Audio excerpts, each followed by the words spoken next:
going on, everybody? So I usually only plan on doing one video a day, but you guys have been keeping me pretty busy, especially when it comes to projects claiming they're going to help veterans and first responders. I'm going to make sure I set aside time to look into those, especially because that's a subject near and dear to my heart. So we have this one called Valor Foundation, and on the surface, for one, I don't know why they went with a .world website. I don't know a single organization that is using .world as their website address.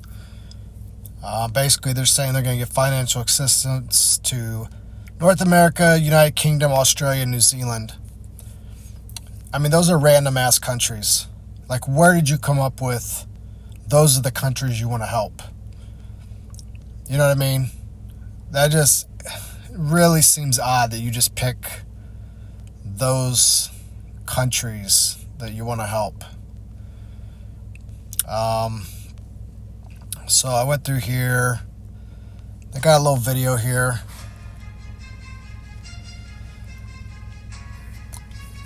I mean, it's a cute little video with little graphics and stuff, but it literally is just showing you what this website is I'm showing you right now. There's nothing of importance. Just a couple graphics added for digital effect. A couple guys with some medals on them. I mean, there's no substance to this video. And I'm going to critique projects like this even harder than I would normal ones. Because you're asking people to, take in their money and donate their money to a cause that's near and dear to a lot of people.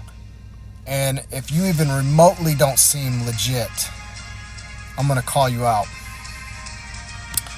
So, like I said, they're saying they're going to help financial assistance to veterans and families. They follow up with that nowhere in this white paper whatsoever on what exactly they're going to do or what organizations they're going to donate to. At this point, a project can say they're giving you 20% reflections. It really doesn't matter, because at the end of the day, if they're going to rug you, they're just going to take the money anyway. So once again, that rare opportunity to give back to our veterans, law enforcement, first responders. This is nothing new, guys. Like, the fact that they seem to copy and paste stuff from other places and just say it, I mean, it gets old. But they keep saying how they're going to do so much for the community, yet they've really shown nothing in this project that they're going to do. So they have a low circulating supply, which is a good thing for once. But they're saying pre-sale allocation, 2,000 B&B sold out in 2 days. Okay? Well, at the current rate that B&B is, 2,000 B&B is $1.1 million. And I'm going to explain why that's important here in a minute.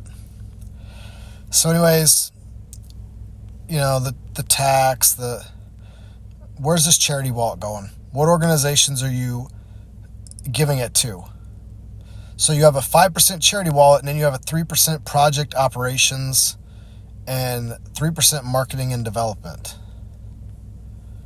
I mean, I want more details. I want to know what exactly your project operations consist of and where exactly you're spending this charity wallet. I want specifics, not vague, things that you're just going to say, okay, well, yeah, we're doing charity. Well, there's a million charities out there. I want to know which ones. If you don't know, then find 10 of them and put them on there. Like, people need to know.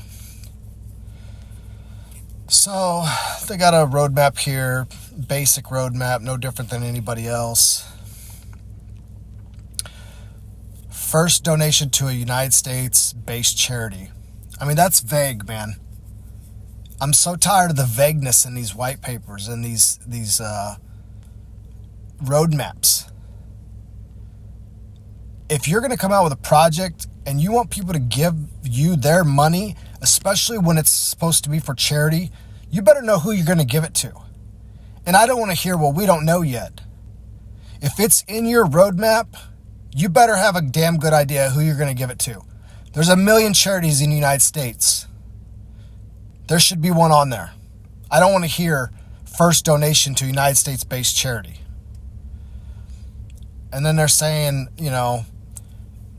exchange listings, donations to United Kingdom, Australia, New Zealand.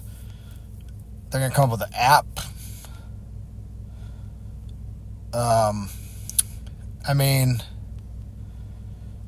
I'm not buying this, guys.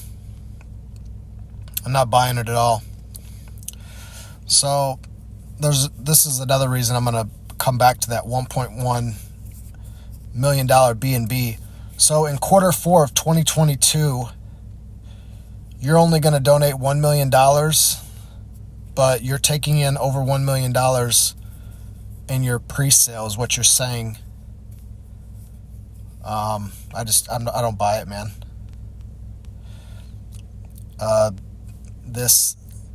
You're asking people to give you money.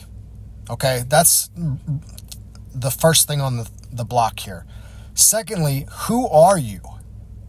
I could pull this fucking picture off anywhere on the internet and throw it down here and say my name's Chuck. Like, you're telling me that you're the CEO of this company and you can't put your details, you can't put your LinkedIn, you can't put your personal information on there to let people know who they're investing with and who the hell Chuck is. Same thing with this guy.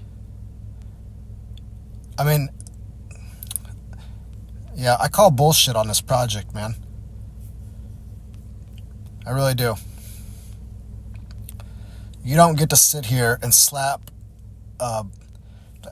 what is he, in his backyard in a fucking cabana? Come on, man. There's no way, man. You're saying that you just took in $1.1 million in B&B on your pre-sale, and you can't use a professional photo or tell what your credentials are or who you are. So let's go over to Twitter.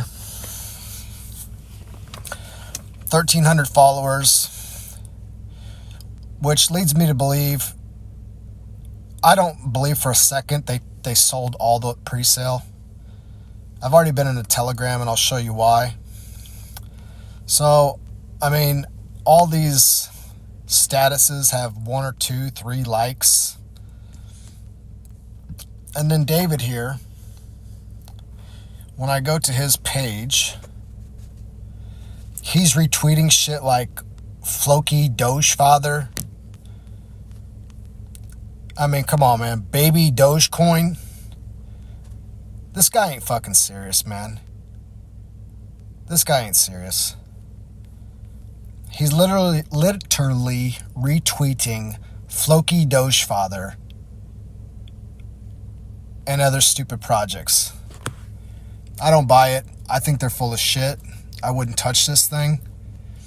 I did a video earlier on Para Inu. I trust them a hell of a lot more than I trust these guys. So let's go look at the Facebook, which I've already been to as well. I'm pretty sure the link was on here.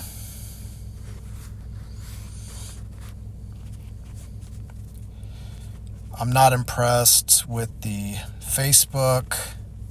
One like. These guys have been around posting this shit since November, and they're getting less than 1 like on their posts. So that tells me that they really aren't connected. They don't have a following. I don't buy it, man. And like I said, I'm not going to sit here and just jump on projects that say they're going to help veterans blindly without really taking a hard look. So now I want to show you something else. So the guy that is the developer CEO is saying there's a set amount of tokens for the pre-sale. So depending on how many B&B collect will determine how many tokens per B&B and price. The more BNB collected, the fewer tokens per BNB you will receive. I'm not fly with that. I'm not okay with that. People need to know what they're getting. If I'm giving you $550 worth of BNB, you're going to give me X amount of tokens. We're not playing this game where you just say, well, it depends on this and there's all these variables. No, you're going to tell me what I'm going to get, or you can shove it up your ass. I mean, I just don't buy it, man. I went through this Telegram. I really wasn't impressed. So what I was talking about earlier, so on the website, it actually says that 2,000 BNB pre-sale has sold out, if you recall. So that is $1.1 million if what they're saying is correct, which I don't believe it is. But just let's say it is for the sake of argument. They're saying if we can get 1,000 Telegram members by 12/24, we're going to give away $250 to a random veteran or put it in a Salvation Army bucket outside a grocery store. Let that sink in, guys. If they didn't raise $1.1 million, they're trying to. And the best thing that they can give back to the veterans and the community around Christmas is $250. Yeah, I think these guys are jokers. I think the fact that they didn't put their credentials and their resume and what makes them even remotely in a position, to put together some kind of project like this just speaks volumes. So my personal opinion, I wouldn't touch this.